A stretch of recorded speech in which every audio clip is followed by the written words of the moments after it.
إن الحمد لله نحمده ونستعينه ونستغفره ونعوذ بالله من شرور أنفسنا وسيئات أعمالنا من يهده الله فلا مضل له ومن يضلله فلا هادي له وأشهد أن لا إله إلا الله وأشهد أن محمدا عبده ورسوله أما بعد.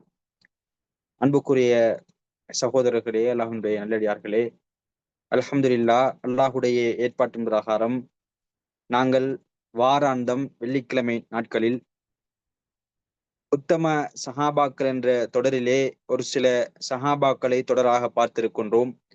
அந்த வரிசையில் ஆரம்பமாக சுவர்க்கத்திற்கு நன்மாராயம் கூறப்பட்ட 4 ஹலீஃபாக்கள் உட்பட 10 சஹாபாக்கள் சம்பந்தமாக பார்த்திருந்தோம். அதனோடு சேர்த்து தற்பொழுது தொடராக நாங்கள் அல்லாஹுடைய தூதர் ஸல்லல்லாஹு அலைஹி வஸல்லம் அவர்களுடைய மனைவிமார்கள் உம்மஹாத்துல் முஃமினீன்கள் சம்பந்தமாக நாங்கள் தொடராக பார்த்து வருகின்றோம். அந்த அடிப்படையில் இன்றைய தினம் அல்லாஹுடைய தூதர் ஸல்லல்லாஹு அலைஹி வஸல்லம் அவர்களுடைய மனைவிமார்களுள் ஒருவரான ஜைனப் பின்த் ஹுசைமா என்று அழைக்கப்படக்கூடிய உம்மஹாத்துல் மோமின்களில் ஒருவரான மிகவும் முக்கியமான ஒருவர் சம்பந்தமாக இன்ஷா அல்லாஹ் பார்க்க இருக்கின்றோம். இவர்களை பொறுத்தவரையிலே இவர்களும் இஸ்லாமிய வரலாற்றிலே இஸ்லாம் ஆரம்பித்த உடனே அல்லாஹ்வின் தூதர் ஸல்லல்லாஹு அலைஹி வஸல்லம் அவர்கள் இஸ்லாமை ஆரம்பமாக சொல்லுகின்ற வேளையில் இஸ்லாத்தை ஏற்றுக்கொண்ட முதலாம் அவர்களுள் இவர்களும் ஒரு பெண்மணியாக திகழ்ந்துகின்றார்கள். அதுபோல மக்கமா நகரிலிருந்து மதீனாவுக்கு ஹிஜ்ரத் செய்த ஒரு பெண்மணியாகவும் இந்த பெண்மணி திகழ்கின்றார்கள். இவர்களை பொறுத்தவரையில் இவர்கள் மக்காவிலேதான் பிறக்கின்றார்கள். இவர்களுடைய சகோதரி, இவர்களுடைய உற்ற சகோதரியை அவர்களுடைய பெயரை பொறுத்தவரையிலே மைமூனா பின்த் அல் ஹாரிஸ் என்று சொல்லக்கூடிய அந்த சஹாபா பெண்மணியும், அதாவது அல்லாஹுடைய தூதர் ஸல்லல்லாஹு அலைஹி வஸல்லம் அவர்கள் இவர்களையும் திருமணம் முடிக்கின்றார்கள். அவர்கள் சம்பந்தமாக இன்ஷா அல்லாஹ் அடுத்தடுத்த வாரங்களில் பார்ப்போம். இவர்களுடைய சகோதரியாகத்தான் ஜைனப் பின்த் ஹுசைமா ரலியல்லாஹு அன்ஹா அவர்கள் திகழ்ந்தார்கள்.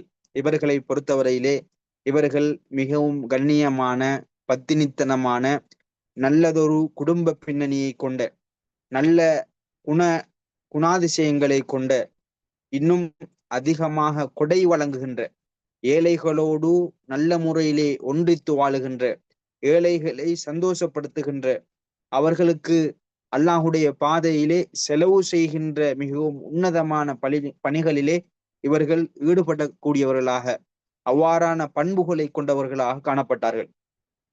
அவ்வாறு மக்களோடு சகஜமாக ஏழைகளோடு ஒன்றித்து அவர்களுக்கு சதக்கா செய்கின்ற பொழுது இஸ்லாமிய வரலாற்றிலேயே அவர்களுக்கு ஒரு சிறப்பு பெயர் சொல்லப்படுகின்றது. உம்முல் மசாக்கீன், ஏழைகளுடைய தாய் என்று சிறப்பித்து கூறக்கூடிய ஒரு சிறப்பு பெயரை கொண்டவர்களாக இந்த ஜைனப் பின்த் ஹுசைமா ரலியல்லாஹு அன்ஹா அவர்கள் திகழ்கின்றார்கள். இதுதான் இவர்களுடைய மிகவும் சிறப்பான உன்னதமான ஒரு சிறப்பம்சம் இவர்களுடைய வாழ்வியல் சம்பந்தமாக. அதுபோல இவர்களை பொறுத்தவரையிலே இவர்கள் அல்லாஹுடைய தூதர் ஸல்லல்லாஹு அலைஹி வஸல்லம் அவர்களை திருமணம் முடிக்க முன்னர் 3 திருமணங்கள் முடித்தவர்களாக காணப்பட்டார்கள். அதிலே முதலாவது துஃபைல் பின் அல் ஹாரிஸ், இரண்டாவதாக உபைதா பின் அல் ஹாரிஸ், இவர்களை இரண்டாவதாக திருமணம் முடிக்கின்றார்கள். இவர்களை பொறுத்தவர்களே இவர்கள் பத்ர் யுத்தத்திலே கலந்து கொண்டு அதிலே ஷஹீதாக்கப்படுகின்றார்கள்.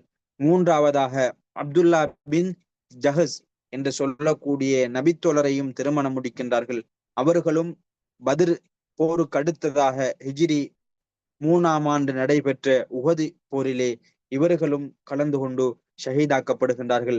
இவர்கள் ஷஹீதாக்கப்பட்ட பிறகு அந்த ஜைனப் பின் ஹுசைமா ரலியல்லாஹு அன்ஹா அவர்கள் தனிமையாக்கப்படுகின்றார்கள். அதன் பிறகுதான் அல்லாஹுடைய தூதர் ஸல்லல்லாஹு அலைஹி வஸல்லம் அவர்கள் இவர்களை திருமணம் முடித்துக் கொள்கின்றார்கள். உம்மஹாத்துல் மோமின்களில் அல்லாஹுடைய தூதர் திருமணம் முடித்த பெண்மணிமார்களில் 5வது மனைவியாக இந்த பெண்மணி திகழ்கின்றார்கள். இவர்களை பொறுத்தவரையிலே ஹிஜ்ரி 3ஆம் ஆண்டு அவர்களுடைய கணவன் மரணித்த பிறகு அதே ஆண்டு அல்லாஹுடைய தூதர் ஸல்லல்லாஹு அலைஹி வஸல்லம் அவர்களை திருமணம் முடிக்கின்றார்கள். அவர்கள் திருமணம் முடித்த பிறகு ஏற்கனவே எவ்வாறு மக்களோடு நல்ல முறையில் நடந்து கொண்டார்களோ அதைவிட அதிகமாக கொடை கொடுப்பதில், நல்ல விடயங்களில் ஈடுபடுவதில் அவர்கள் சிறந்த ஒரு பெண்மணியாக திகழ்ந்தார்கள் என்ற செய்திகளை நாங்கள் வரலாறுகளிலே பார்க்க முடியுமாக இருக்கின்றது. அல்லாஹுடைய தூதரை திருமணம் முடித்து ஒரு சில மாதங்கள் தான் இவர்கள் ஒன்றாக இருக்கின்றார்கள். அதாவது ஹிஜ்ரி 4 இவர்கள் ஹிஜ்ரி 3 திருமணமாகி ஹிஜ்ரி 4 அவர்களுடைய சிறு வயதிலே அவர்கள் மரணமாகின்றார்கள். அல்லாஹு தாலா அவர்களை தன் பக்கம் அழைத்துக் கொள்கின்றான். அதுபோல இன்னும் ஒரு மிகவும் முக்கியமான செய்திதான், நபிகளார் ஸல்லல்லாஹு அலைஹி வஸல்லம் அவர்கள் உயிரோடு இருக்கும்போது மரணித்த 2வது மனைவியாக இவர்கள் திகழ்கின்றார்கள். முதலாவது ஏற்கனவே பார்த்திருக்கின்றோம், ஹதீஜா ரலியல்லாஹு அன்ஹா அவர்கள் அல்லாஹுடைய தூதர் உயிரோடு இருக்கும் போதே மரணிக்கின்றார்கள். அதன் பிறகு மனைவிமார்கள் 2வது மரணித்த இந்த பெண்ணாக இந்த பெண்மணி ஜைனப் பின் ஹுசைமா ரலியல்லாஹு அன்ஹா அவர்கள் திகழ்கின்றார்கள். இந்த பெண்மணியுடைய ஜனாசா தொழுகையை அல்லாஹுடைய தூதர் ஸல்லல்லாஹு அலைஹி வஸல்லம் அவர்கள் தானாகவே தொழுகை நடாத்தி அவர்களை அடக்கம் செய்கின்றார்கள். இன்னும் அவர்கள் மதீனாவிலே அமைந்திருக்கின்ற பக்கியிலே அவர்கள் அடக்கம் செய்யப்படுகின்றார்கள்.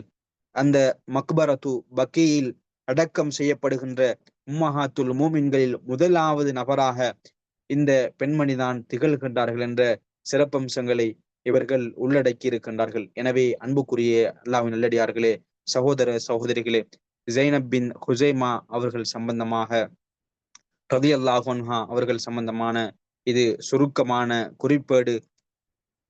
அல்லாஹு தாலா இவர்களுடைய வாழ்விலிருந்து நிறைய படிப்பினைகளை எமக்கு தந்து அவர்களுடைய வாழ்வை எமது வாழ்க்கையில் முன்னுதாரணமாக நடந்து கொள்வதற்கு எனக்கும் உங்களுக்கும் அருள் பாலிப்பானாக. வாஹிரு தாவானா அல்ஹம்துலில்லாஹி ரப்பில் ஆலமீன். அஸ்ஸலாமு அலைக்கும் வரஹ்மத்துல்லாஹி வபரகாத்துஹு.